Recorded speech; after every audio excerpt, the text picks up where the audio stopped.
Hey everyone, welcome to episode 9 of Are the Salmon Running? First, I just want to say thank you to everyone who said that the last video I did about the double polymer knot and the snell knot helped them. I had a lot of people reach out and say that they switched over to that and already have been doing better since then, just in the past couple days. So I love the feedback, love knowing that the content I'm putting out there is helping people on the river. So I guess I'll get into the actual report on how the river's doing. Is the best way I can put it.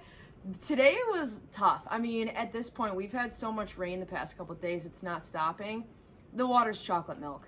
I mean, you look out the back window and it's really turned over right now, which kind of makes it tougher. I did talk to some people on a couple of the tribs that did well earlier in the day and then ended up getting washed out. They said a lot of leaves in the water, down branches and things like that just made for difficult fishing conditions. And as far as on the main part of the river, I don't have a lot to go by just because there weren't too many people out back fishing today, and the ones that I did see fishing out back really weren't getting into much. So I think the rain has a lot to do with it, just with how cloudy the water is. And the water level went up to about 800 when I checked earlier in the day. I'm not sure if it's gone up more since then. So probably tomorrow is going to be a lot of the same, just, difficult conditions to fish with.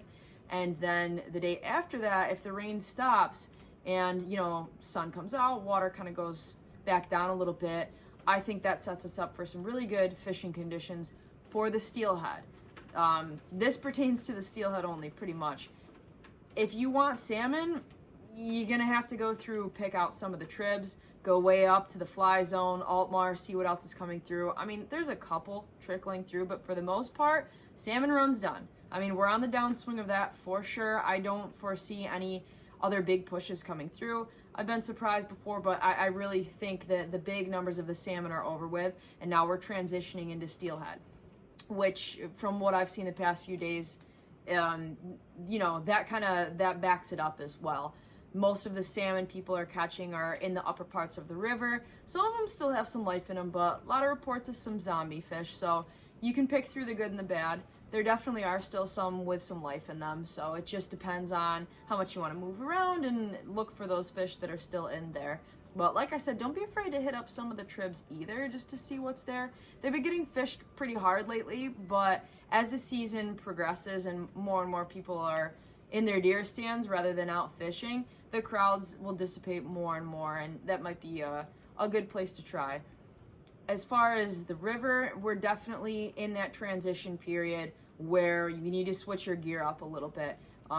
For those asking what's the difference between salmon rigs and steelhead rigs, that is something I could talk about for a very long time. Essentially, in its most basic form, you want to go lighter line. I drop down to fluorocarbon leader for the steelhead. I add a swivel, fluorocarbon leader, much smaller hooks, and a little bit less weight.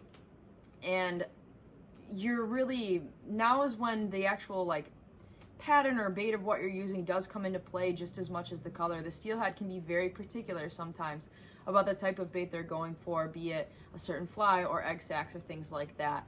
Now, the rig I just described with the lighter fluorocarbon leader and smaller hooks, that's taking the salmon rig that you already have and adapting it to best suit you for the steelhead. That by no means means that's the way to set up for steelhead. In fact, that's probably one of the least effective ways. For those of you that have wondered when fly fishing really works, for steelhead, fly fishing really works on this river. And then at the top of my list has got to be float fishing. Center pinning or running a bait caster reel off of a float rod with acid wraps, which that's just a style of rod. It's very popular on the West Coast. I actually got one this year, just got a bait caster. I'm really excited to try it. For you center pin float fishing purists, don't come at me. I'm excited about this. Let me be in my moment. I'm really happy. But float fishing on this river, you most commonly see center pinning. So that's just they kind of look like oversized fly reels. They don't have a drag, and you're essentially setting it up under a float and a staggered weight system. And instead of your strike zone being from 2 o'clock to 10 o'clock in front of you, you are running the bait under a float and it keeps it off the bottom. So you're not bottom bouncing, you're running it under the float and letting the natural current of the river take your bait down. And it's a much, much more natural presentation to the fish, which is why it's so effective. It's, you know, the steelhead are so smart and they can really tell the difference between something that's being dragged along the bottom, which is what our standard bottom bouncing technique for salmon is. And when it's under a float, it just looks so much more natural, like a dead egg or a piece of salmon flesh or something that's naturally coming down the river. And it's so effective for these steelhead, but it is a completely different setup. I mean, just from the transition to that, if that's something you want to get into, it's very technical. And I don't mean technical in the way that it's incredibly hard to learn, but it is something you will need a lot of patience for. And you have to learn different parts of the river, how many weights you need, what size float you need, how to stagger your weights, where to cast, how to catch the right drift, what type of line. I mean, there's just so many different things that go into it, as well as fly fishing this time of year as well. Steelhead fishing is just a bit more technical, and it takes some patience to really be proficient at it. Again, not that you can't do it the same way you have for the salmon, but in order to be the most effective, it's something that does take a little more time, but the payoff is well worth it. I mean, there's some big steelhead in this river.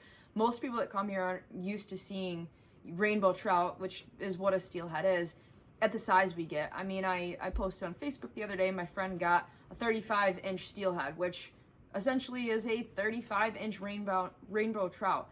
And that's insane. Yes, they're factory stocked fish, but the fight they put up and the size of, you know, that's a world-class fish right there.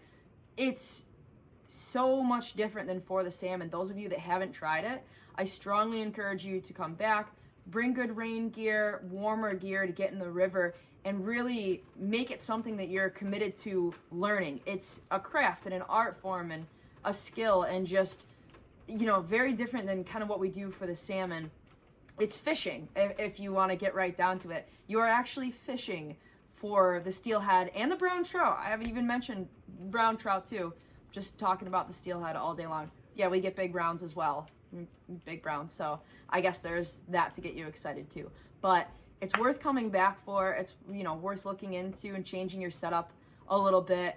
For those of you that are in your deer stands, get a deer real quick and then come back up, and you can fill your freezer with other types of things, and it's, you know, come back for some really good fishing. And that's what we're getting into.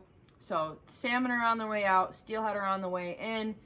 Once the river stops being so turned over, I think we're going to see more pushes of steelhead like we saw over the weekend. So right now it's just kind of a waiting game. Those of you that are on the river tomorrow, which will be Wednesday, losing track of days.